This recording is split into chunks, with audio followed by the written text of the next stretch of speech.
प्रणाम बा।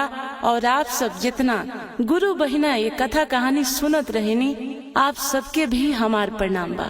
चलिए आज एगो कथा हमनी सुनल जाई, जवन की कथा एगो ननद भौजाई के बा।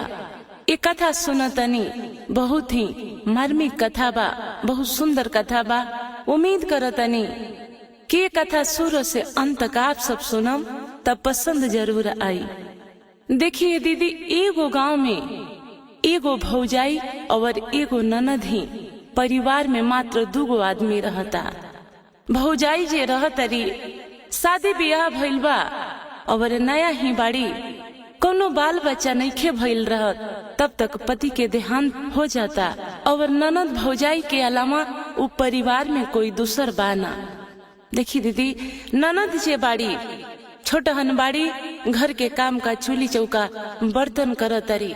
भौजाई जे बाड़ी पेट पाले खातर देखी जंगल जाता री, जड़ी बूटी के ज्ञान रहता उनका। काहे कि उ जब नैहर में रहता री तो उनके बाबूजी जे रहता रे उ एगो वैद्य रहता रे, उनका जड़ी बूटी के ज्ञान रहता। जड़ी बूटी के दवाई करत रे, लोग के लाके जंगल से तरह तरह के जड़ी बूटी ले आके इलाज करत रे। उनके बेटी जौन भौजाई रहता री उ बाड़ी, उ बाबूजी से उनका ज्ञान मिलल रहता, सब चीज पहचानले रहता री, जानत री कि कौन जड़ी कवना चीज के दवा हो। देखी उ जंगल जाता री, जड़ी बूटी लेके आवता री, आ घर पे लोग आवता कोनो चीज के दवा दारू करावे तो उ जड़ी बूटी से ही उ इलाज करता री और सही कर देता री। वही से गुजारा भरता चलता। धीरे धीरे समय बीतल। ननद जे बाड़ी अभी थोड़ा बड़ा हो गई बड़ी, सोचता री कि कहे ना हमार ननद जे बाड़ी ई पढ़ल लिखल तो बाड़ी ना, इनको शादी ब्याह कल हो के होई और समय ही है कि हमरा के आज ये जगह पे खड़ा कर देले बा। न आगे कोई या ना पीछे कोई, तो कहे ना जौन जाना तनी हम उ अपना ननद के बता दी। शादी ब्याह होई और समय कब कहाँ पहुँचा देवे, अगर जिंदगी में कब दुख सुख आ जाए तो जानत रहिए तो ओकरा से 2 रुपया भी कमा सकत री। इहे समझ के अब सोचता री कि हम ननद के आपन वाला काम बता दी।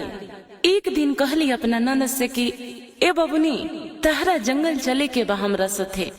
देखी कुछ ननद पूछली ना, कहली कि ठीक बा ए भौजी, हमहू चलब। गईली, रास्ता भर बतियावत गईली और यह जड़ी बूटी के बात करस जे चल तहरो के पहचानवा दे तनी, जे कौन जड़ी कवना इलाज में काम करी ई तुहू सीख जा। धीरे धीरे अब सयान भइलू, शादी ब्याह करम, जिंदगी में कोनो दुख सुखाई और जानत रहबू तो तुहू ई काम काज कर सकतरू। देखी कुछ देर के बाद ही लोग अब जंगल पहुँचल बा, जड़ी बूटी खोजता लो। अब भौजाई जे बाड़ी वो दूसरा ओर खोजतरी, आ ननद जे बाड़ी वो दूसरा ओर खोजे लागतरी। खोजत खोजत थोड़ा ये लोग दूर दूर हो गइल बा। देखी दीदी, भौजाई जड़ी बूटी खोजतरी, लेकिन ननद जे बाड़ी ई कुछ दूर आगे जंगल में जब गइल बड़ी तो वहाँ देखा तारी एगो तोता बाटे और गिरल बाटे। अब उ तोता के देखा तारी तो ओकरा के उठावा तारी, लेकिन देखी उ तोता बीमार रहता। कई दिन से उ तोता बीमार बा। देखा तारी ओकरा पाँव में जख्म बा, घाव बा। अब सोचा तारी कि काहे ना हम जड़ी बूटी के द्वारा इनकर इलाज कर दे। हाथ में जड़ी बूटी ले ले बड़ी और तोता के पकड़ के देखी लगली ओकरा में से लेके और हाथ में मल उल के छापे ओकरा पर। संजोग बिगड़ले दीदी, उ तोता जे रहे देखी उ पहले से तो बीमार रहे, कुछ ही देर के बाद तोता मर गई। उतने देर में देखी तोती जे बाड़ी उनकर माई उड़त उड़त आयल बाड़ी और देख ले बाड़ी ये लड़की के। तोता के देखा तरी कि अरे तोता तो हमार बच्चा जवन रहे, उ तो ये लड़की मार दिहली तोता के। देखी माई तो माई होले, उ तोती जवन रहली देखी उनका बहुत तेज क्रोध आई। नीचे आईली और लड़की के देखा तरी कि लड़की के हाथ से ई तोता हमार मर गई।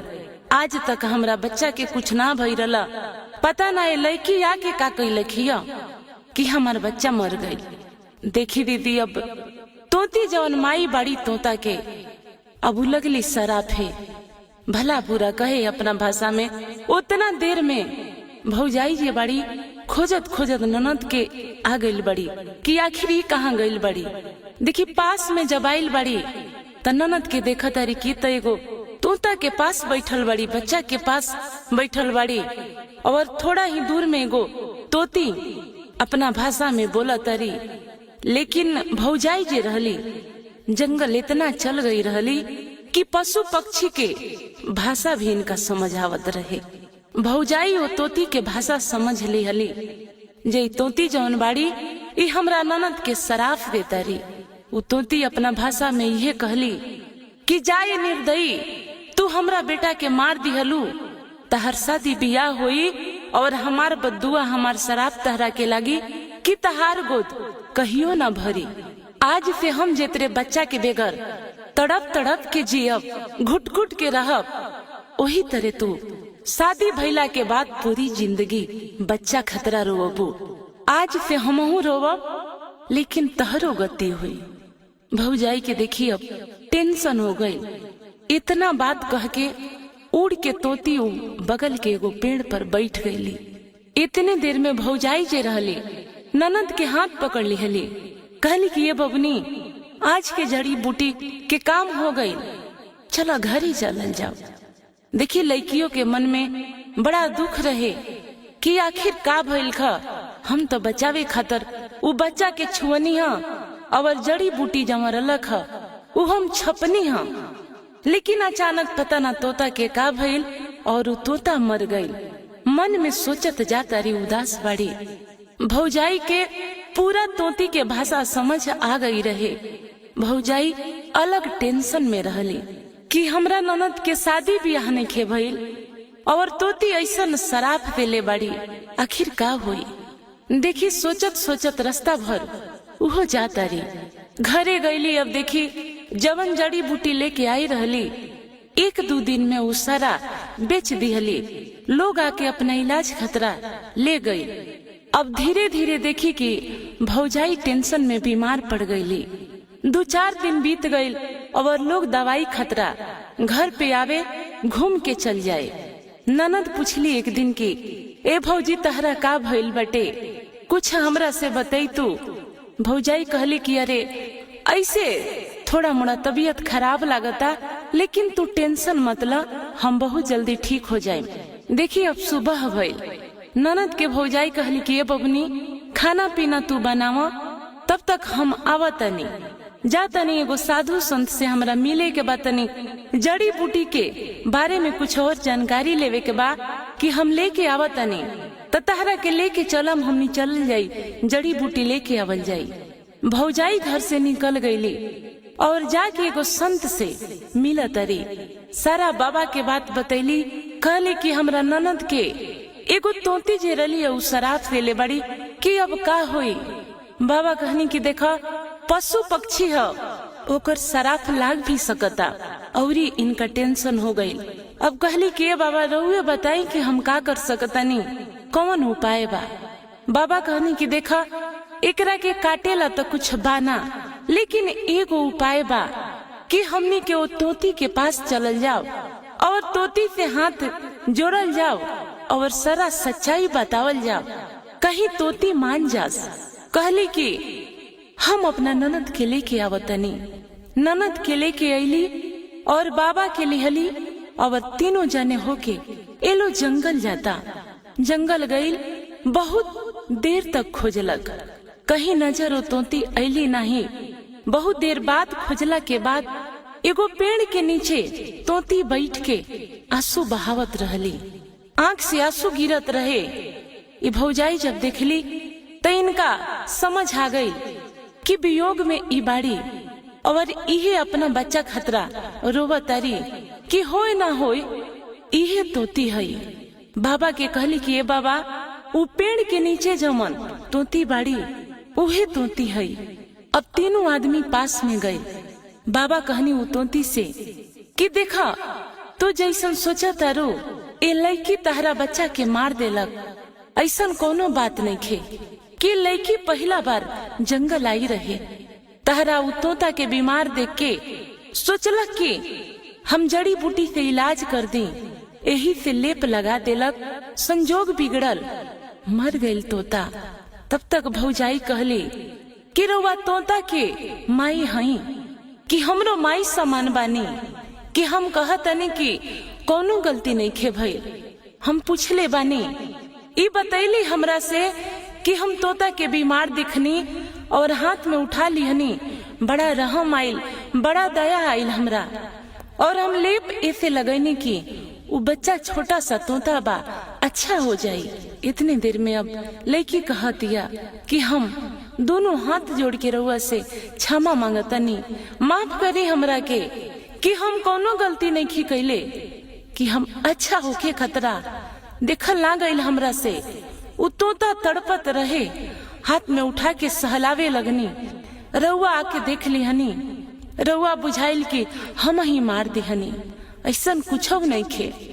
बाबा कहनी कि ये तोती आपन तू शराब वापस ले ला कि लड़की पे से गरहे कट जाए। तोती कहली कि हम ना लेहब, और क्रोध में हो गईली। कहली कि हम वापस नहीं खिले सकत, एकरा के काटे खातिर एक उपाय बा कि लड़की के शादी तोता से करे के पड़ी, तब जाके वो गरहे कटी, तब जाके इस शराब से मुक्त हुई है। दूसर कौनो उपाय बाना। भौजाई कहली कि ये तोती रउआ बताई कि आखिर तोता के सथे ये लड़की हई, कैसे गुजारा हुई, कैसे शादी हुई।